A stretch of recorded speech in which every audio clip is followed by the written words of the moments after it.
Hey, what is up guys? JOSEJOSESITO here, and today, on May the 4th, we are bringing you some Star Wars Battlefront 2 gameplay. So, if you've been a longtime fan of the channel, or if you just, well, know me personally, then you will know that Star Wars is, like, one of, if not the most impactful series, or piece of media, or whatever, in my life. It motivates me to do what I want to do, and was one of the many reasons I was interested in the visual side of things, started YouTube and started writing stories, making art, basically everything I do now. And I thought to celebrate this Star Wars Day, May the 4th, because May the 4th be with you, I would play some Star Wars and just chill, talk about it, and just, yeah, this is just gonna be a more chill video. And hopefully you guys enjoy it. If you guys like videos of me just sitting back ranting while playing a video game, then yeah, be sure to smash the like button. You know, I mean, smash it either way, or else I will come to your house and murder you, and then I will throw your dead body into a bunch of pigs where they will then shit you out, and then the shit remains will go into the Atlantic Ocean, and then a poor fish will, like, fucking, like, think you're some sort of animal, and then, like, you know, like, eat you, and then, like, it's not good, and then, you know, it just, press like if you want to save a poor fish from dying, you know? Anyways, so, I was originally going to play Supremacy, right? And I was trying to get one of the new maps, but all those servers are filled up, so I decided, you know what, next best thing, heroes versus villains, let's go.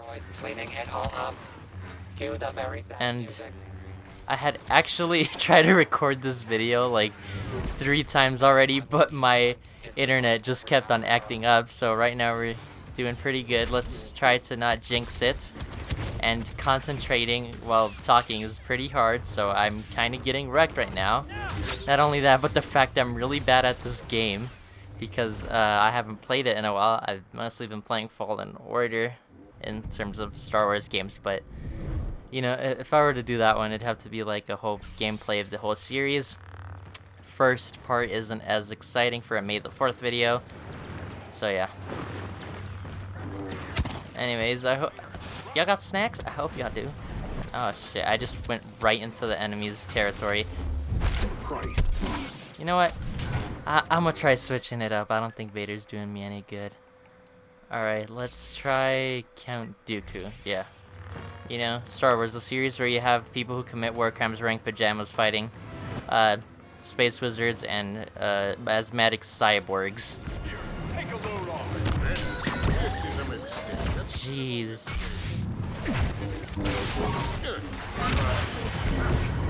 Hit him hard. Oh, darn. Well, at least we killed Anakin. I think. Did we? Nope, we have 0 kills, just assists. Okay. Great. Great. I am looking really bad, and, you know, I am. I'm not gonna lie and say I'm not. I'm pretty bad at this game. And jeez, I'm getting absolutely wrecked by it. Oh my god. Jeez. Okay. But I think I'm just gonna turn my volume off for myself and just talk a little bit. So, there you go. Volume's off for myself, so now I can more easily concentrate and talk to you guys. So, one thing I was gonna talk about is just, like, if you haven't watched Star Wars, then, like, you really should. It's a great series, and it's honestly a great time to be a Star Wars fan. Like, we have the finale of the Clone Wars, like the final season. I'm pretty sure the finale already came out. I haven't seen it. I've only seen up to episode 11. But it's such a good season. It's so good, honestly. It hits on emotional beats, it hits on like action beats, it hits perfectly. It's a perfect ending in my opinion to the long-awaited Clone Wars, and honestly, like, it does make up for all the years that we waited for another season. And Jesus Christ, Luke is gonna kill me. Luke, please. Jeez.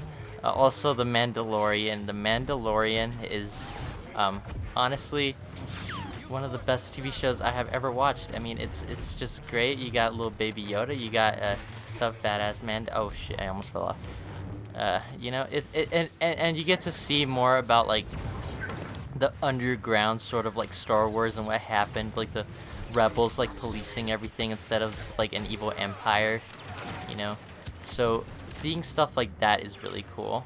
We also have basically unlimited time to just binge watch Star Wars, which trust I'm gonna do. All right, like I have nothing better else to do but binge watch Star Wars right now. Well, except for my homework, but okay, yeah, but we don't need to talk about that. It's not like it's due this week and it was like a 3-week thing. No. I'm just out here playing Star Wars. No, I'm definitely a good role model, guys. I mean, it's not like I. Jeez, how embarrassing. I was the person that basically led our team to downfall. Oh well. But I mean, like, we have all this time to binge The Mandalorian, The Clone Wars, and the movies, and it's like, it's amazing, honestly. Not only that, but Jedi Fallen Order 2 was announced, and when that comes out, I will make a gameplay of it, because I'm going to buy that one as soon as it comes out. The reason I didn't do a gameplay of Jedi Fallen Order, number one, for this channel, was because, number one, I didn't really feel like it. Number two, I bought the game way after its release date because I didn't know if it was good or not. But having played it, I could tell the first one was amazing. And the second one, hopefully, is too. So, yeah. Let's see. We're traveling to Naboo again. I'm a little bit better, I think, with light side heroes, which is weird because the dark side heroes are stronger in the lore and in the actual game. Like, Darth Vader could totally whoop everybody's ass, but for some reason, I don't know, light side heroes are just fit my playstyle more, you know. Just wanna talk a little bit about like the main protagonists and how each of them sort of have like something about them. I'll be right. They have something about them that has related to my life and how I think it relates to many people's lives. You know, like, for example, we're gonna go in order. I'm just gonna show Anakin.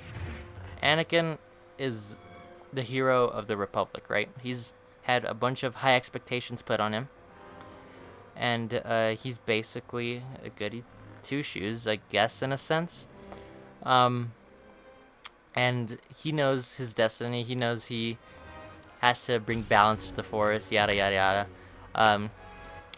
But ultimately, what his downfall is family.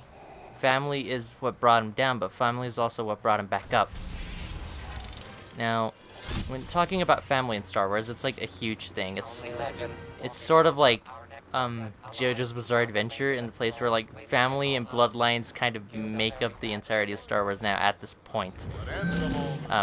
But you know, Anakin Skywalker was a very good man, you know, very compassionate, very loyal, but the fear was something that, fear was his ultimate demise, and fear was his ultimate gain, and I'll explain why. So, the reason he became Darth Vader, spoiler alert, you know, spoilers for Star Wars movies, is because he wanted to save the woman he loved, the woman he was married to.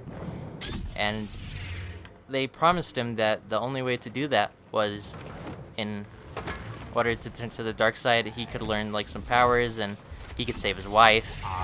And so he ends up doing it because he is scared of his wife dying. Like, and who wouldn't be, right? Like, it's the person you want to spend the rest of your life with. You have like visions that she's gonna die and you're a Jedi, so these visions are like pretty much correct. Like, yeah, they're confirmed. And so he ends up turning to the dark side, believing that he could save his wife, that he can save the only family that he has at this point. And I think that's something very relatable. I have definitely felt like that a lot of time, you know? Where I think the only way to do something or save someone is by committing wrong actions. But Anakin isn't... Oh, crap. But, you know, Anakin's story isn't one about choosing the lesser evil. Sometimes it's just about doing the right thing.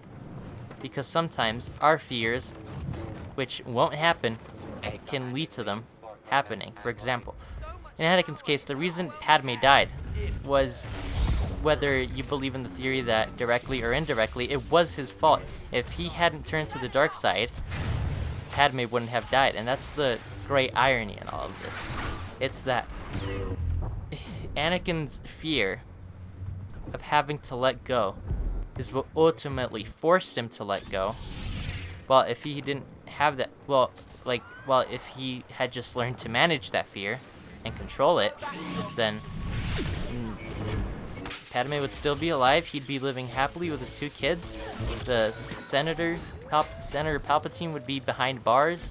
Chancellor Palpatine would be behind bars, and he would have lived a happy rest of his life, but he went down a dark path instead, and I think that says a lot for real life. But, you know, sometimes you just need to manage our fears, and sometimes we just need to learn to let go, because sometimes holding on to something can hurt more than letting go of it. The thing you have to know is how you have to hold on to it, because there's healthy ways of holding on to something that has already passed, and unhealthy ways. And, you know, it's a lot about mental health, honestly, and there's so much subtlety in Star Wars that I think it reflects life in a great way. Like, over its happy-go-lucky attitude of like Jedi and space wizards and the Force and everything, it's really a tragedy. You see how perfect these people's lives could have been, but it just didn't go that way. And you see examples of people who do the right thing and learn to move on and manage their emotions and do the right thing. But you also see examples of the opposite happening, where the emotions take control of a person and they do horrible things, all in an effort to try to save what they love. And I think that's one of the reasons Star Wars was so successful, especially, you know, with the real behind-the-scenes story of George Lucas. George Lucas, everybody told him Star Wars wasn't gonna be a thing, you know, like many directors said, yeah, it's shit. They even laughed at it when he showed them the script, the concept, whatever. But did George Lucas ever give up or try to get revenge in some sort of way? No, he didn't. He just kept on doing what he loved, and he ended up making a movie which he thought was gonna fail as well, because so many people had told him it was gonna fail. But it didn't matter. He kept on going, and now look at it. It's one of the biggest franchises ever. And a big part of it, I think, is because he put his heart and soul into this movie, and it reflects a lot on real life. And I think fiction is honestly one of the greatest forms of human advancement that has been made, because we can learn so much about the real life through a totally non-real world. Like what I just said, it's lessons that all apply to real life, but with like in a world that just is completely different to ours. But the thing that doesn't change is the human spirit of it. How do I explain this? So despite living in a world with magic space wizards where they fight with glow sticks, and a giant asthmatic cyborg is trying to like turn his son to like an evil side because of some space monk religion, right? Which all sound really out there, right? And then they have like this big ball that can like destroy planets, and they live in a solar system, yada yada yada. The characters still feel human. Everything about it is still human, because no matter how many centuries have passed, how many centuries will pass, the human spirit always remains the same. there is always good, but there is always evil in it too. And what we have to learn is we have to choose the good over it. Because yes, evil can win. And Star Wars shows that. It's not a story where they lived happily ever after, good guys win. The bad guys do win sometimes, just like evil does sometimes win in our world. But what is important is that most of the time, good triumphs over evil. And, you know, there's always hope. Even when it seems all hope is lost, there's still hope. The first movie to ever come out in Star Wars, which was Episode 4, which is quite confusing. Yeah, the fourth movie came out first. Episode 4, A New Hope. A world where everything seems lost. A galaxy ruled with an iron fist. The great Jedi, protectors of the peace, are no more. Nothing. There is no hope at all. But somebody rises up. Somebody does the right thing. They do what in their heart they know is right. Even though they wanted to originally just live a normal life as a farm boy and just live quietly. But he knew he couldn't do that. Especially after seeing his aunt and uncle suffer because of this iron fist that the galaxy has been imposed on. He goes and he does the right thing. I think the Force is a great metaphor for destiny. Sometimes you can control it to a certain extent by the choices you make. Right? You can control the things around you to a certain extent. But you can't control everything. You can only control so much as an individual. And I think that's something that's really important to mention. Let's go with Obi-Wan here since Rey is taken. But there's always hope. There's always hope. No matter how bleak or desperate or hopeless something seems, there's always at least a sliver of hope. And what about false hope? Even one of the movies addresses this with a quote that's something like, "How can hope be false if it is hope?" There is no such thing as a false hope. If even the idea of hope comes up, whether it be from a myth, some sort of fiction, or something, that means that the ideas are already planted there. And that someone will eventually, no matter how long it seems, will rise up and do the right thing. Sometimes it's within yourself, you know? Sometimes you feel like you're never gonna get better. Like, everything is hopeless for you. The whole world seems great, but for you it just seems horrible. And sometimes, yes, it's easier to go down the path of darkness that Anakin went. But sometimes we have to be an Obi-Wan KENOBI or a Luke SKYWALKER and rise up no matter the hard things that we're going through. And I think that's a really important message, especially nowadays. Let's see. I think, yep, it's glitched. Oh well. Let's leave because it's glitched, so the game's just never gonna start. But that's one of the many important messages in Star Wars. Keep in mind, we have a whole entire galaxy to work with, and I think Star Wars covers most of the aspects of life that are really important. For example, escaping from your past. A big part in Episode 8, which not many people liked. I personally really enjoyed all movies of Star Wars, 1 through 8. I mean, 1 through 9, and, you know, all the spin-offs. I really enjoyed all of those movies because each one came out at a perfect time for me. And some came out before you were born. Yeah, but I watched them at a perfect time for me. So, Episode 8. When that came out is when my depression and anxiety was at its worst. I couldn't stop thinking about the future, and I couldn't stop thinking about the past. Now, the characters I think I resonate most with are Anakin Skywalker and Luke Skywalker. And so, Luke Skywalker, he reminds me of myself in the... Excuse me. He reminds me of myself in the sense that as a young boy, he thought life was going to be very simple. You know, he was just going to grow up quietly, be like a farm boy in his distance. For me, it was just to have a regular 9-to-5 job, which, I mean, I still haven't gotten a job, but this is how things have progressed. But he feels a yearning for more when he grows up. And I think it's something that most of us feel, to be honest. But he feels a yearning for more, something clawing at him, asking for more out of life. That this can't be all there is.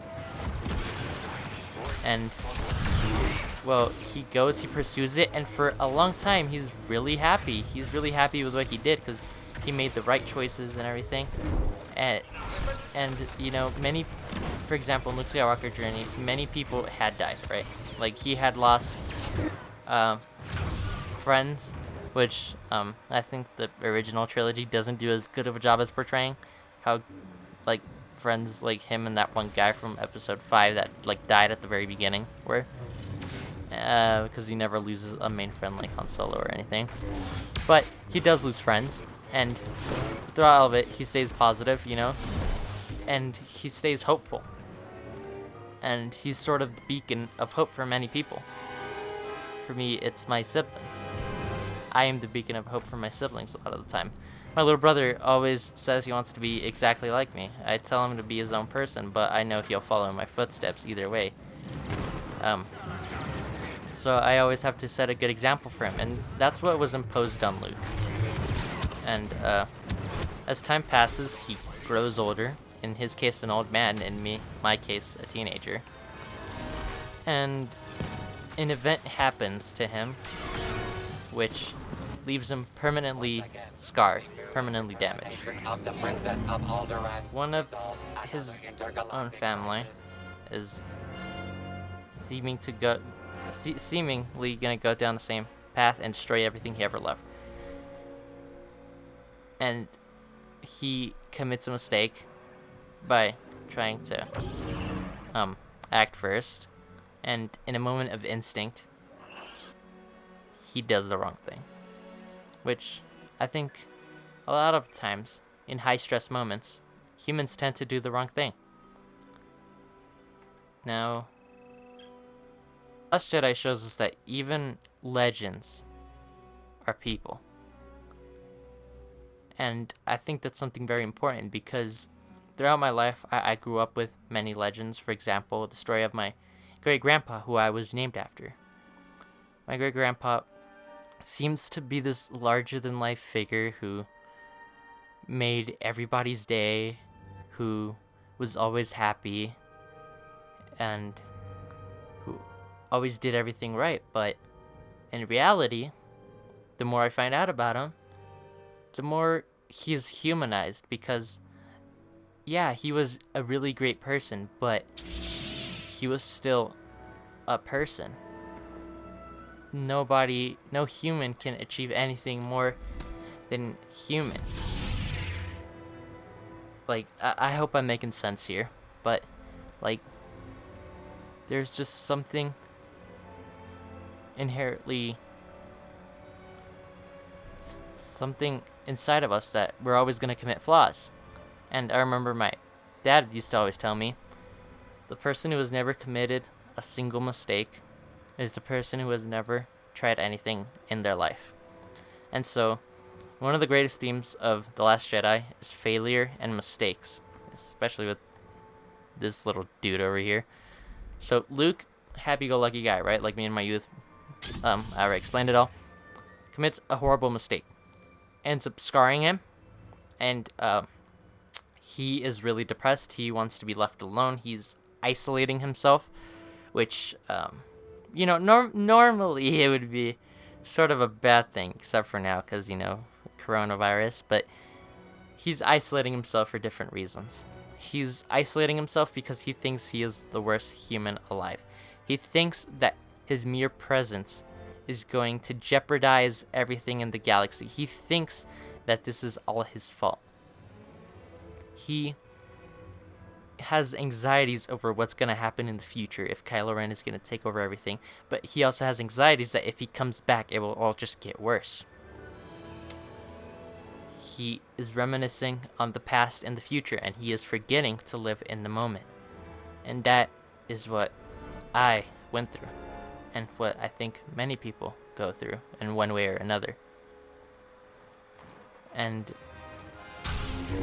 at the end of it all, he decides to use all of his life force and sacrifice himself in order to, well, save the galaxy, because he realizes having him there won't make things worse. It'll make things better. And as a person with mental illness, it was really soothing to see that in a movie. It was really great, and I actually love The Last Jedi for it. Now, many people will say, well, how do you love both The Last Jedi and The Rise of Skywalker? They're complete opposites. Well, again, these movies came out at a perfect time in my life.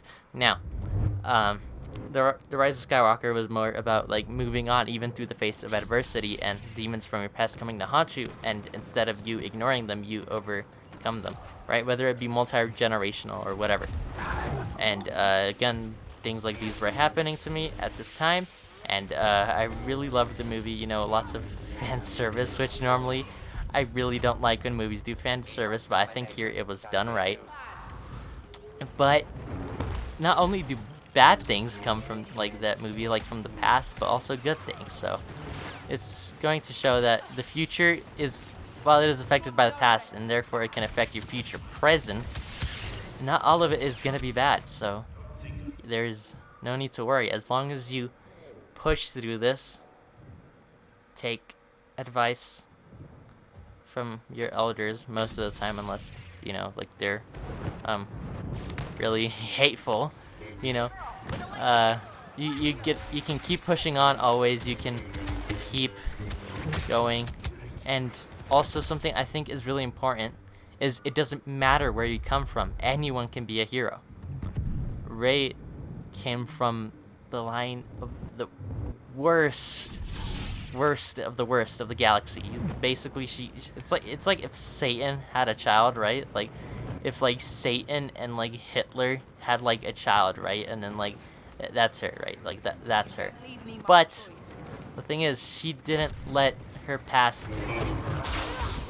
define who she was. She didn't let her ancient bloodline define who she was. She is her own person. She isn't Palpatine. She didn't commit all those heinous stuff from the past, right? However, she is righting what was done at the time. She's doing the right thing. Well, she had no obligation to. I mean, to be honest, from the 7th movie, she could have just sold BB-8, gotten some money. Things would have been just as good, if not debatably better for her. But the galaxy would have suffered. So, heroes can come from all places, even if you're the son of, I don't know, like, an alcoholic, abusive father.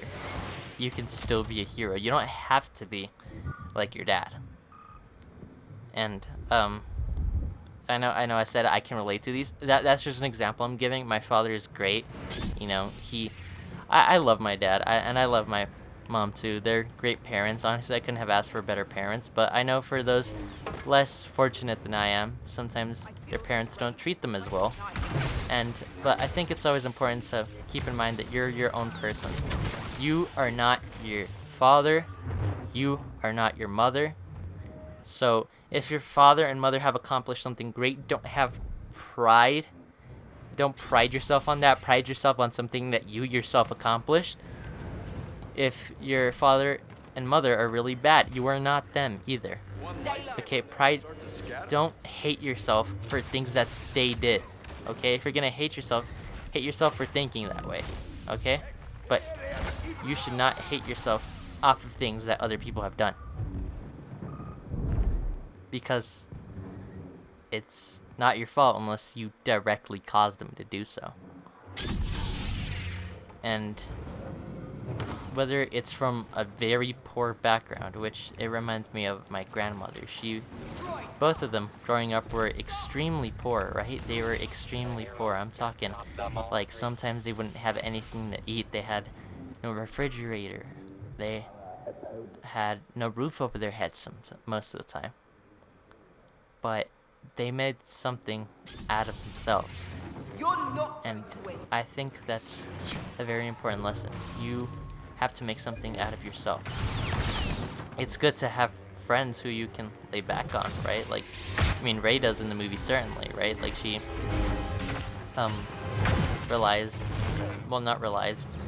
she like falls back on like Finn and Poe sometimes, but ultimately she doesn't need anyone but herself.